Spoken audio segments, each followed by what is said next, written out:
आने के लिए ध्वस्त कराया गया था। शायद पूरे भारत में 3000 ऐसी मस्जिदें हो सकती हैं, जिसके लिए हरिशंकर ने पूरे भोकाल में अब तक 100 से ऊपर मामले दर्ज किए हैं। लेकिन मोदी जी के मित्रों, आप सोचेंगे कि उनके सपने की जड़ें आखिर कहाँ है? तो चलिए फ्लैशबैक में, जब कमजोर स्वास्थ्य के कारण हरिशंकर की मां ने उन्हें 10 साल की उम्र तक घर पर ही पढ़ाया था। उनकी निष्ठावान हिंदू माँ गीता, पुराण, वेद हर एक हिंदू ग्रंथ में पारंगत थी।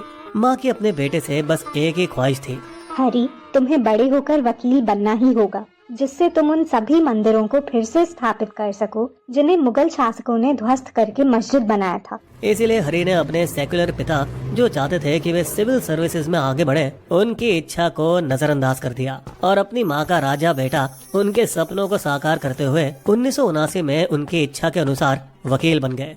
एक दशक बाद जब इलाहाबाद हाई कोर्ट ने अयोध्या के उन सभी मुकदमों को अपने हाथ में ले लिया जो सिविल अदालतों में चल रहे थे, तब शंकर समझ गए कि उनका समय आ गया है और वो बाबरी मस्जिद मामले में हिंदू महासभा के वकील बन गए।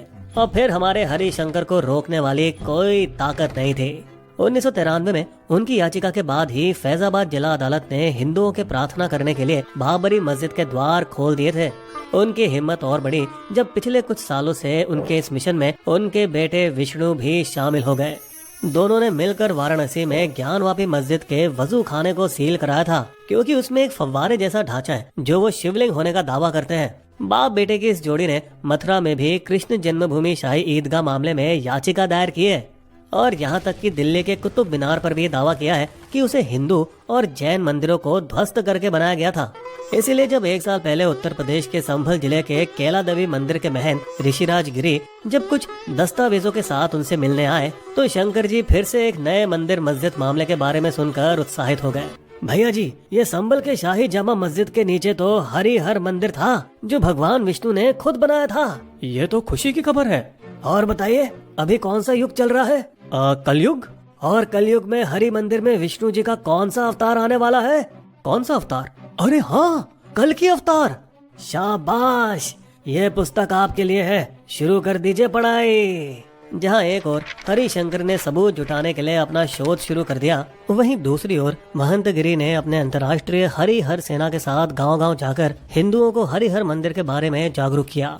और 1 साल बाद महंत गिरी के कैला देवी मंदिर के परिसर में ही हरिशंकर ने शाही जमा मस्जिद हरिहर मंदिर मामले में अपनी याचिका तैयार की। फिर अपने समर्थकों के साथ शुभ मुहूर्त और माहौल का इंतजार किया और 19 नवंबर को दोपहर ठीक 12 बजे हरिशंकर की टीम ने संभल की चौंदेसी अदालत में अपनी याचिका दायर की। बाबरनामा, अकबरनामा जैसे कई ऐतिहासिक ग्रंथों और उर्दू में एक पुरानी 1876 की ASI का रिपोर्ट का हवाला दिया और कई संगीन मामले जो कि निचली अदालतों में सालों से चींटी की चाल से बढ़ रहे थे, उसे हरिशंकर की याचिका ने और तेजी से बढ़ा दिया। इस तरफ हरिशंकर के बेटे विष्णु याचिका की खबर फैलने से पहले सर्वेक्षण करना चाहते थे। हमें जल्दी करने की जरूरत है, अगर मस्जिद के अंदर कुछ चीजें इधर उधर कर दी गई तो क्या होगा?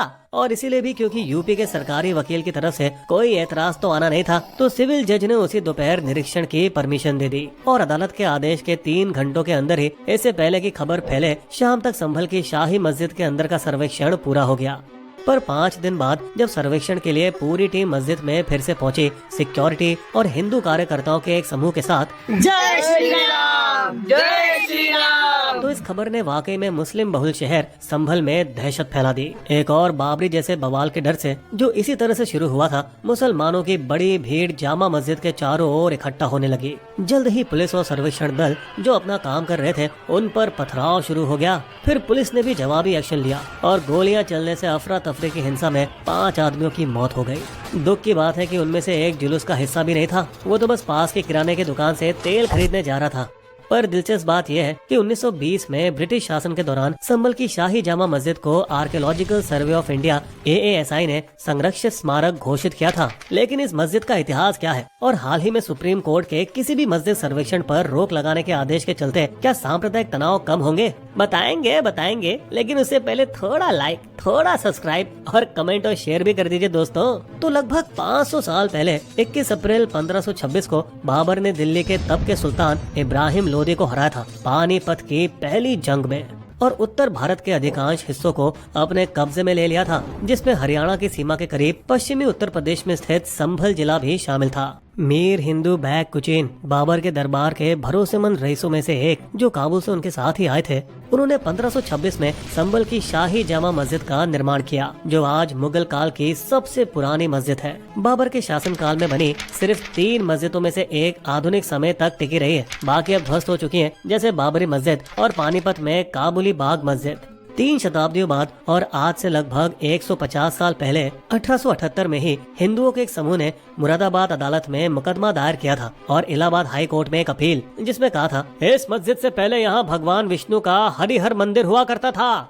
उनके सबूत मस्जिद के गुम्बद से लटकती एक जंजीर, जो असल में मंदिर की घंटी की जंजीर थी, और बताया कि मंदिर के मलबे का इस्तेमाल मस्जिद बनाने के लिए किया गया था। मस्जिद का स्तंभ एक मंदिर के जैसा दिखता है और यहाँ तक कि उन्होंने कहा कि मस्जिद के अंदर परिक्रमा का एक मार्ग मौजूद है। कमाल की बात है कि तब के ब्रिटिश अफसर ने एक रिपोर्ट भी दायर की थी इन सबूतों को सही साबित करते हुए। मंदिर के निर्माण में जो बड़े ईंट के पत्थर का इस्तेमाल हुआ है, उन पर मुसलमानों ने प्लास्टर चिपकाया था, मंदिर के वहाँ होने को छिपाने के लिए। पर उनके सीनियर ने उन्हें गलत ठहराया। चुप बे बुड़बाक!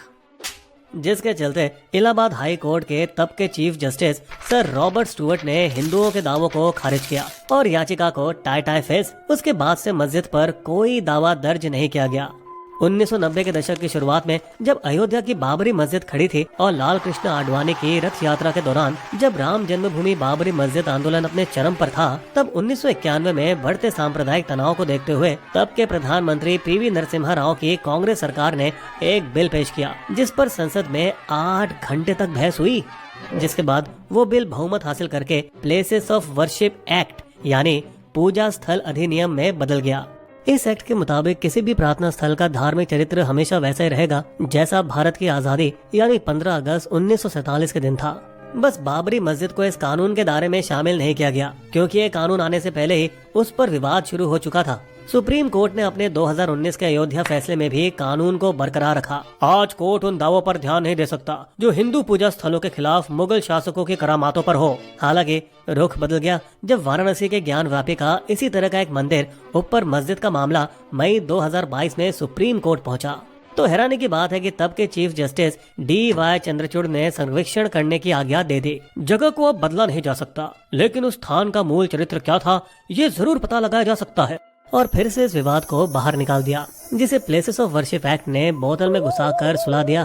फिर क्या था, फिर निचली अदालत ने इसका फायदा उठाया और इस विवाद को बढ़ाते हुए हिंदू समूहों को मस्जिदों के सर्वेक्षण की इजाजत देती गई। और इन सभी याचिकाओं के पीछे बैठा था एडवोकेट हरि शंकर जैन। जैन अपने मिशन के प्रति इतने जुझारू हैं कि जब उन्हें 2013 में दमे का गंभीर दौरा पड़ा, तो इस डर से कि वे ज्यादा दिन जिंदा नहीं रहेंगे, उन्होंने अपने बेटे को अस्पताल के बिस्तर से ही पुकारा। बेटा, टीले वाली मस्जिद मामले का नोटिस भेजना मत भूलना, उसकी अंतिम तारीख मिस मत करना। उन्होंने लखनऊ में एक और मस्जिद के बारे में बात कही, जिस पर उनका दावा है कि इसे लक्ष्मण टीला मंदिर को नष्ट करने के बाद बनाया गया था। लेकिन चमत्कार से हरिशंकर बच गए और बाप बेटे की जोड़ी ने अपनी मंदिर बचाओ दौड़ को जारी रखा। लेकिन नए CGI संजीव खन्ना की ऐसी सभी याचिकाओं पर रोक लगाने का आदेश हरिशंकर के सपनों को तोड़ सकता है। जब तक हम 1991 के पूजा स्थल के कानूनी वैधता पर निर्णय नहीं लेते, तब तक सब चुप बैठेंगे। लेकिन क्या मोदी की भाजपा सरकार कांग्रेस के कानून को बचाएगी? क्या उन पर RSS के संरक्षक